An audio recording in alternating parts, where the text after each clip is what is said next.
conexión. Yo traía a la mesa de discusión y reflexión dos asuntos, ¿no? Uno que es la cuestión de la coyuntura de las elecciones en Brasil, que no son ajenas al rumbo político en América Latina y en Sudamérica en particular, en relacionando la conexión política que hay entre los gobiernos de Brasil, Bolivia, Venezuela, Argentina, Uruguay y Ecuador. Hay una conexión política de estos llamados gobiernos progresistas, neodesarrollistas, semi-keynesianos, con intervención estatal, con mucha cuestión relacionada a la redistribución del ingreso, con todas las características positivas y negativas que le podemos encontrar a la palabra progresista, pero que nosotros entendemos de qué se trata. Colombia, Perú y Chile, inclusive todavía Chile, están en una línea que no encaja del todo en estos gobiernos. Quizás Chile, lentamente, con Bachelet, se puede ir aproximando a algo así como con lo que sucede en Uruguay, que no es, uno se pregunta, Uruguay tiene un gobierno de izquierda, tiene un gobierno centro-izquierda, ¿en qué medida? ¿Por sus personajes o por sus políticas? Por sus políticas internas. Todo para discutir. Me parece que lo que está pasando va a pegar algún cimbronazo si no es reelecta Dilma Rousseff, y seguramente apoyará una especie de continuidad de políticas en conjunto con los BRICS, por ejemplo, con estas disputas con el Fondo Monetario, el Banco Mundial, el tema de los pagos de deuda, con el acercamiento con China, si sigue la continuidad del PT en el caso brasilero. Y el otro tema es, que también me parece importante, es reflexionar qué pasa con estos gobiernos que no terminan de asentarse. Porque aparentemente hay muchas cosas que están bien hechas, han sido electos inclusive en instancias municipales, en instancias estaduales o provinciales, pero les cuesta mucho mantenerse. Entonces no es cuestión de echarle la culpa a las corporaciones mediáticas, a la clase media oscilante o a los poderes extranjeros. A mí me parece que hay algo que hay que analizar de por qué se llegan a estas instancias donde, por ejemplo, hoy está en duda, por lo menos está en duda, una continuidad asegurada, como en otro momento, de Dilma Rousseff y el PT, porque hay que hacer números para eso y tendrá que tener una estrategia electoral, pero también sucede lo mismo un poco acá en la Argentina, es decir, no parecería ser que el gobierno vuelva a obtener un 54 o un 51%, porque esos son votos que evidentemente son como votos cautivos de la figura presidencial. Entre la figura presidencial y todos los posibles candidatos hay una distancia que hoy no permite decir gana en primera vuelta y por lejos el candidato del gobierno. Va a estar disputado, y bastante. Entonces, la pregunta es, ¿qué pasa? ¿Por qué? ¿Por qué Bachelet para llegar al gobierno tiene que hacer alianzas interesantes? Porque fueron alianzas con la centroizquierda y la izquierda, y se salió un poco de esa vieja concertación socialdemócrata media liberal, y por qué en Uruguay puede ganar el Frente Amplio, pero no parece que pasara nuevamente del 50-51%. Lo cual no es poco, porque estás hablando de 3-4 partidos, uno logra la mitad, está bien, pero sigue siendo la mitad del país, o la mitad del electorado. Y en Venezuela anda más o menos por ahí, pero una vez lo dijimos, Maduro no es Chávez. Y Chávez tampoco, salvo en algún momento que orilló el 60% para una compulsa electoral que lo ratificaba, también andaba ahí por la mitad del electorado, con un electorado que se dividió en dos, porque Capriles había tomado prácticamente la posta de una representación casi de la otra mitad del electorado. Me parece que es interesante para analizar porque hay muchos elementos en juego. En el caso de Dilma Rousseff, se van a elecciones después de una serie de vaivenes políticos antes del último Mundial de Fútbol, es decir, mucha gente en las calles protestando antes del caso del Mundial, por las cosas que faltaban, por los gastos del Mundial, viene sometida a muchas denuncias de corrupción, no la figura de ella, ni la figura de Lula, segundas y terceras sino líneas. segundas y terceras líneas, bastante comprometidas.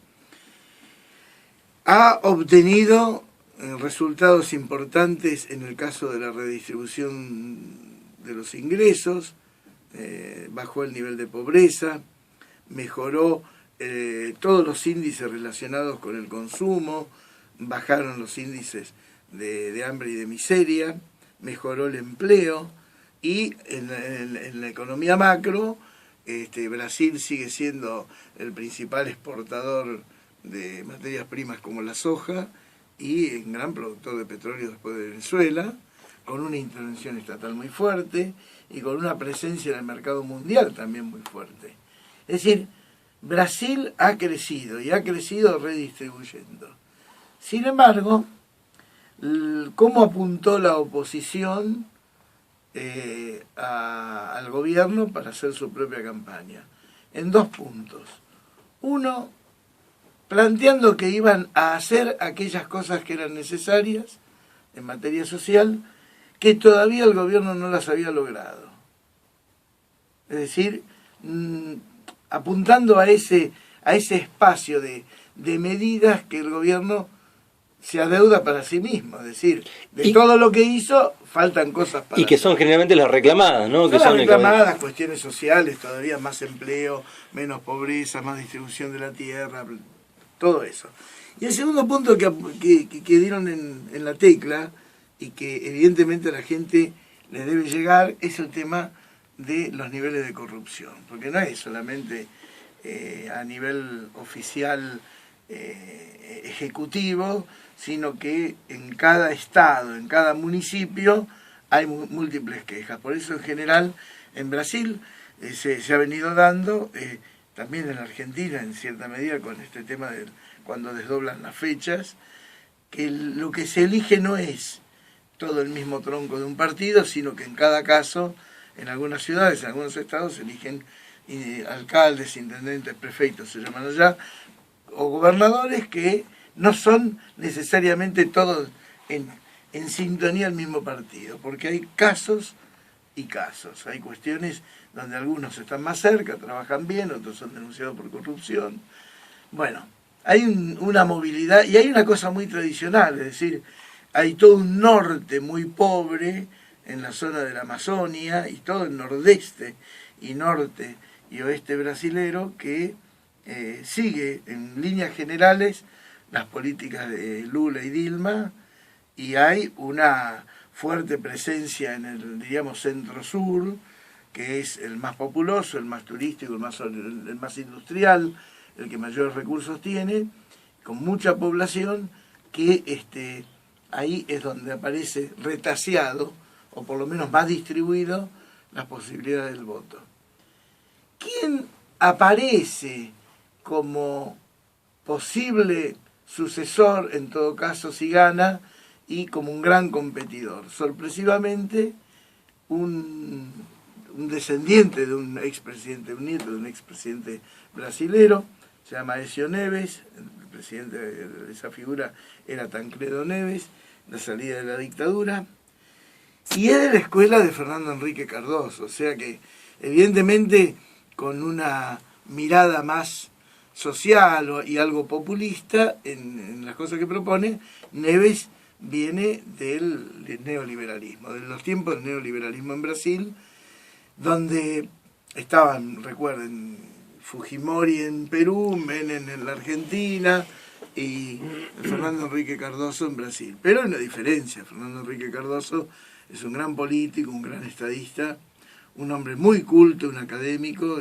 fue el que en los tiempos de los 60 desarrollaba todo el tema de la teoría de la dependencia, muy más cerca de la CEPAL la Comisión Económica para América Latina, que del neoliberalismo. Es decir, nada que ver con Menem en ese sentido, pero las políticas fueron las políticas neoliberales. Y quedó atrás, muy atrás, otrora inflada por las encuestas de la cadena Globo, y por supuesto acá los Clarín y La Nación, que lo copian todo, en este caso de la cadena Globo, el caso de Marina Silva. Marina Silva viene de una escuela ambientalista, socioambientalista de la izquierda, allá en los tiempos en que era luchadora junto con Chico Méndez en toda la política en defensa de los recursos naturales y de los obreros del caucho. Luego fue pasando por distintas experiencias políticas. Últimamente recaló en el Partido Socialista, que la recibe como posible candidata, un Partido Socialista que es más bien de centro-derecha, liberal. Y en algún momento fue ministra de Ambiente de Lula, y su compañera de gabinete era precisamente Dilma Rousseff, una de los tantos que tienen muchísimos ministros en el gabinete brasilero.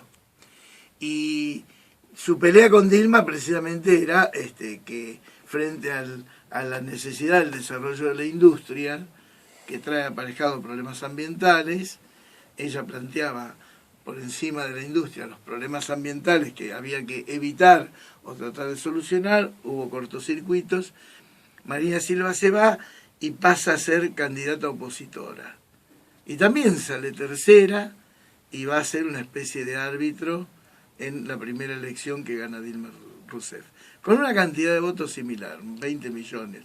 Bueno, en 148 millones de electores, tener 20 millones es una cantidad interesante, pero salió tercera.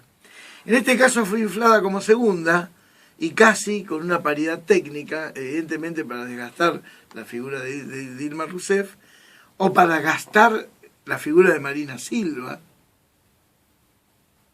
¿no? También puede ser. La ponemos como que ya gana segunda, y en una semana se desinfló, lo cual quiere decir que las encuestas eran mentirosas. Y quedó tercera, lejos de toda posibilidad. Ahora bien, ¿qué va a hacer el votante de Marina Silva? Porque acá hay varios tipos de votantes. Claro. Aquellos que seguían a este Partido Socialista que optó por Marina Silva después de la muerte del otro candidato, y todos aquellos que le exigen más a Dilma Rousseff y creen que por su militancia anterior, socioambientalista y de izquierda, esta ex candidata podía llevar a cabo. Entonces, a mí me parece que la clave está en las estrategias electorales de uno y de otro, de Neves y de Rousseff, Totalmente, para ganar una parte importante de esos votos que fueron en primera instancia a Marina Silva. La candidata ambientalista ahí en Brasil también le jugó en contra cuando le empieza a exigir, digamos, la demanda cercana a las elecciones, a las propias votaciones, ya decisiones o puestas de decisiones ahí en concreto, ¿no? Como fue el matrimonio igualitario, como fue el aborto.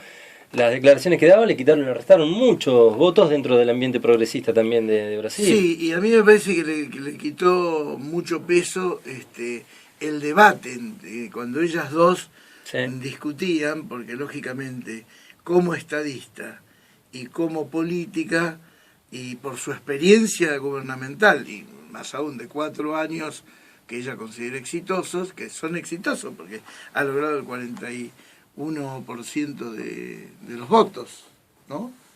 O 44% 41, de los votos. 44. No, 41% de los votos, yo lo tenía por acá, me hice el machete antes de venir.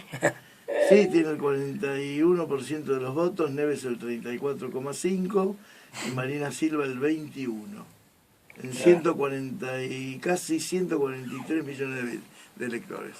El planteo es, en ese debate, quien quedó firme en las respuestas y en las preguntas fue precisamente Dilma Rousseff, cuando le exigía, bueno, pero ¿qué medidas usted va a tomar como como gobernante? Usted es candidata, ¿qué medidas? Porque lo vamos a hacer mejor, lo vamos a hacer mejor, lo vamos a hacer mejor que ustedes, es una frase hecha.